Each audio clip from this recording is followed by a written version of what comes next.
Assalamualaikum warahmatullahi wabarakatuh. Selamat pagi semuanya.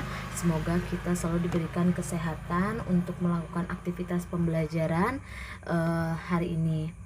Nah, pertama di sini Ibu akan menjelaskan tentang operasi aljabar. Sebagaimana kita sudah belajar tentang komponen-komponen dari aljabar, konsep-konsep aljabar lainnya, dan sekarang kita masuk ke operasi aljabar. Di mana operasi aljabar ini terbagi menjadi 4 bagian. Yang pertama adalah operasi penjumlahan dan pengurangan. Lalu yang kedua adalah operasi perkalian. Lalu yang ketiga adalah operasi pembagian aljabar, lalu yang keempat adalah operasi perpangkatan. Nah, kita akan bahas dari awal, yaitu operasi penjumlahan dan pengurangan, di mana operasi penjumlahan dan pengurangan ini hanya dapat dilakukan pada suku-suku sejenis. Suku-suku sejenis yang memiliki variabel sama.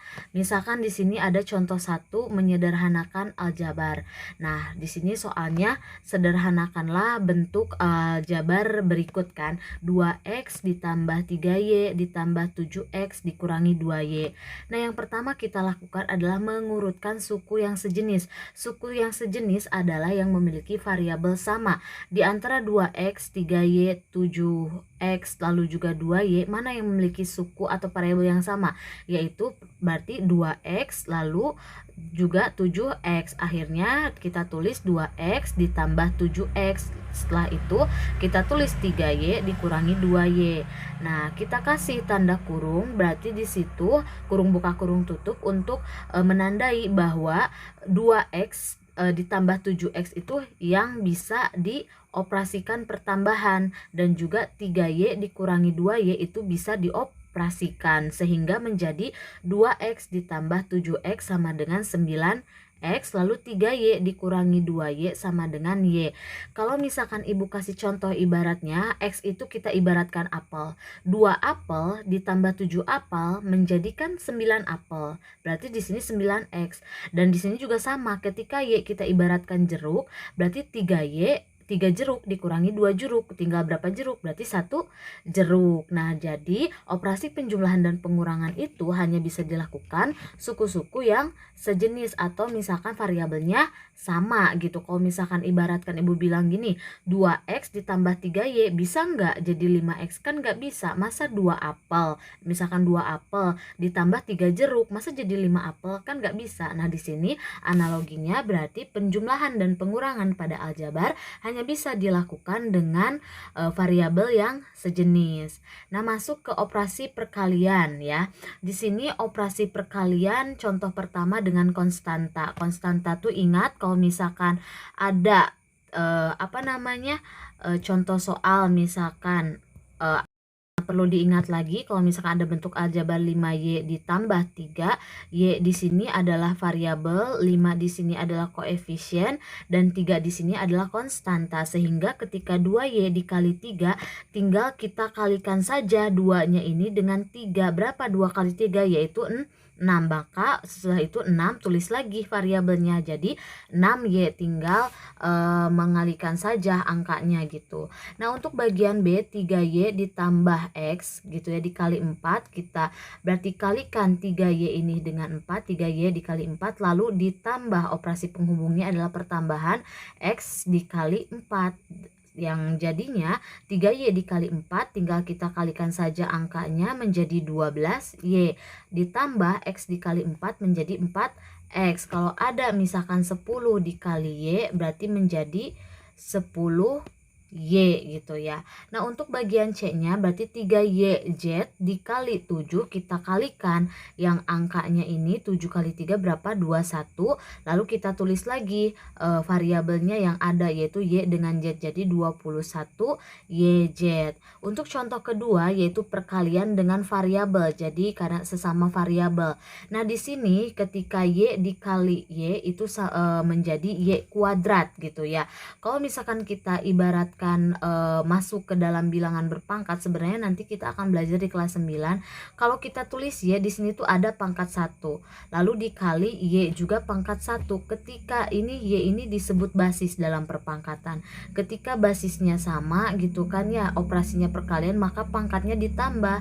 Berarti menjadi Y 1 ditambah 1 sama dengan Y pangkat 2. Begitu pula untuk contoh yang B. Ketika X kuadrat dikali X di sini dia ada 1 cuman gak ditulis, sehingga X pangkat 2 ditambah 1 karena basisnya sudah sama-sama X dan juga operasinya perkalian, berarti pangkatnya tinggal ditambahkan sehingga hasilnya adalah X pangkat 3. Nah, pangkat itu dia harus ukurannya lebih kecil dari basisnya ya. Jadi kalau misalkan ibu contohkan X gitu, 3-nya itu kecil aja gitu di atas. Nah, untuk bagian C 2YZ dikali Y. Berarti di sini Y, ketika kita nulis Y di depan itu ada ya namanya koefisien 1 cuman nggak ditulis saja. Sehingga 2 dikali 1 2 tulis. Nah, ini kita kalikan yang sama, ketika Y dikali Y menjadi Y kuadrat. Jadi ditulis 2 Y kuadrat, Z-nya tulis lagi Z. Berarti kalau misalkan ada contoh lain, 2AB dikali A sama dengan 2 dikali 1 2, A dikali A itu menjadi A kuadrat, lalu B-nya ditulis lagi jadi 2A kuadrat B. Nah, untuk bagian D itu 2X ditambah 1 kurung buka dulu lalu kurung tutup ya, dikali Y. Maka kita kalikan 2X dikali Y ditambah operasi penghubungnya itu, lalu 1 dikali Y. 2X dikali Y itu menjadi 2X Y. Ketika 1 dikali Y itu menjadi Y gitu. Jadi hasilnya adalah 2XY tambah Y.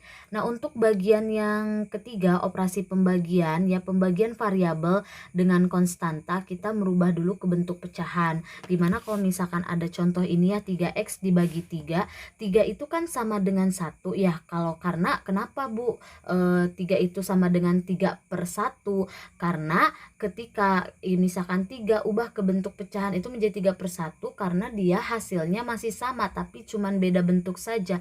Ini bentuknya misalkan dia bilangan bulat tapi dia bentuknya adalah pecahan. Jadi ketika bilangan bulat diubah ke bentuk pecahan menjadi 3/1 karena 3 bagi 1 hasilnya tetap 3 juga kan gitu ya.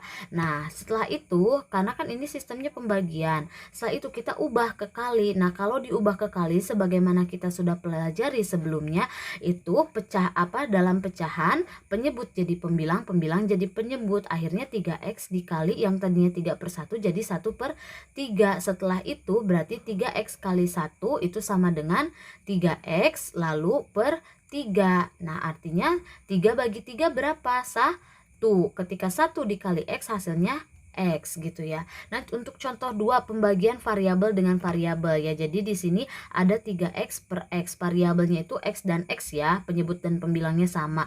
Berarti kita tulis dulu, pisahin 3 lalu kita bagikan untuk variabelnya gitu. X dibagi X gitu ya. Angka yang sama jika dibagikan hasilnya adalah 1. Menjadi 3 dikali X bagi X 1 dikali 1. Akhirnya hasilnya adalah 3 karena 3 kali 1. Nah, untuk contoh yang ketiga pembagian variabel dengan variabel yang lebih kompleks, artinya yang lebih banyak gitu ya dalam satu soal itu ya, dimana di sini 8X kuadrat X pangkat 2 itu ya Y per 2X. Pertama kita pisahkan dulu yang angkanya ini 8X kuadrat sama Y terus per 2 terus sama X. 8 bagi 2 berapa? 4. Tulis X kuadrat dibagi X berapa? Berarti ketika pembagian X-nya sama gitu ya, basisnya sama, ini 2 ini 1 kan, ketika ingat lagi ketika ibu tulis X itu berarti X pangkat 1 sama dengan X nya itu 2 dikurangi 1 sama dengan hasilnya itu X. Berarti X2 dibagi X itu sama dengan X. Lalu tulis lagi Y nya karena kan dia nggak ada pasangannya, jadi hasilnya adalah 4X Y. Nah, untuk operasi yang keempat, operasi perpangkatan ya, dimana di sini ada soal 2x pangkat 3 itu sama dengan kita kalikan dengan pangkatnya 1 Di sini kenapa 2 dikali pangkat 3 itu sama dengan 2 pangkat 3? Di sini sebenarnya ada 1 ya, cuman ketika misalkan ada bentuk seperti ini kita tinggal kalikan saja pangkatnya, berarti kan tulis 2, 1 kali 3 itu 3. Lalu yang x juga di sini ada 1 kali 3 berarti 3. Berarti di sini hasilnya adalah 2 pangkat 3 sama 2 pangkat 3 x pangkat 3. 2 pangkat 3 itu sama dengan 8. Maka tulis lagi 8x pangkat 3. Bu, gimana kok jadi 8? Ingat, kalau perkalian itu perkalian ya, itu sama dengan pertambahan yang berulang. Pertambahan yang berulang. Kalau perpangkatan atau bentuk pangkat ya adalah perkalian yang berulang. Kalian yang berulang ya, berulang. Nah, jadi ketika misalkan contoh simpelnya 2 pangkat 3 itu 2-nya ada 3, berarti 2 diapakan? 2-nya ada 3 ini tuh dikali, akhirnya 2 kali 2 berapa? 4 dikali 2 berapa? 8. Jadi 2 pangkat 3 itu sama dengan 8. Jadi 2 pangkat 3 itu tidak sama dengan 2 kali 3 ya. Kenapa, Bu? Ketika 2 pangkat 3 itu kan tadi 2 kali 2 kali 2, tidak sama dengan 2 kalau kali 3 berarti 3-nya ditambahkan 2 kali atau 2-nya ditambahkan sebanyak 3 kali ya. Lihat perbedaannya. Ini hasilnya 2 kali 2 4, 4 kali 2 8, tidak sama dengan 2 tambah 2 4, 4 tambah 2 6. Jadi beda ya 2 pangkat 3 dengan 2 kali 3. Ingat lagi. Nah, jadi di sini 2x pangkat 3 itu 2x-nya ada 3. Nih 1 2 3 diapakan? Dikalikan, sehingga hasilnya 2 kali 2 kali 2 adalah x-nya ada berapa? Ada 3. Berarti 8x pangkat 3. Nah, seperti itu ya. Semoga materi kali ini kalian dapat memahaminya dengan baik, dan jika ada yang tidak mengerti silahkan untuk menanyakan kepada gurunya ya, Ibu.